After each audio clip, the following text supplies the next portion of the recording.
My name is Iwan and I've recently graduated from the University of South Wales in BSc Logistics, Procurement and Supply Chain Management, where I undertook my research project. I've been working in Welsh public sector since 2021 and specifically within social care procurement, where a main issue that has occurred from my work experience has been the barriers to public sector procurement.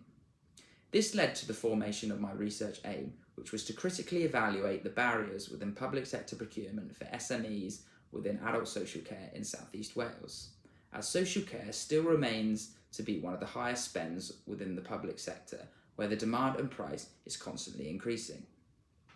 From my introduction, this took me to my literature review, where I was expanding on previous work and investigation regarding the barriers to public sector procurement and understanding if these barriers still exist and whether they were more prominent within adult social care SMEs.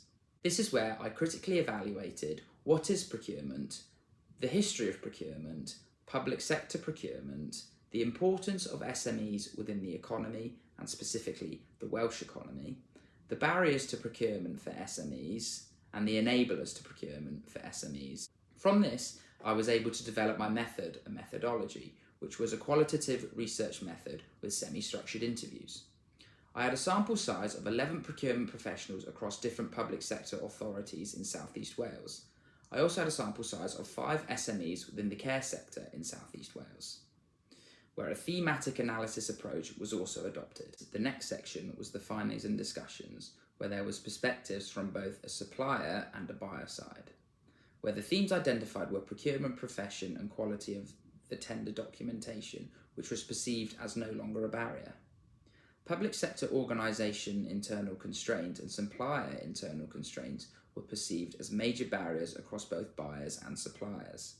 The complexity of the procurement procedure, however, had contrasting opinions, as it was seen as a minor barrier through the buyer side. However, the suppliers regarded this as a major barrier. Finally, e-procurement portals, pre-qualification questionnaire complexities, and the inclusion of social value had an overall consensus of a minor barrier. In conclusion, certain barriers presented in the earlier literature remained, as supplier internal constraints and public sector organisations' internal constraints were perceived as the most prominent in today's market for adult social care SME providers. It is also important to consider certain barriers were perceived no longer relevant to the adult social care market, such as the procurement profession. The main recommendation is to further research across different localities in the UK to understand if these social care barriers differ depending on regions, where certain strategies can be implemented on both a national and regional level.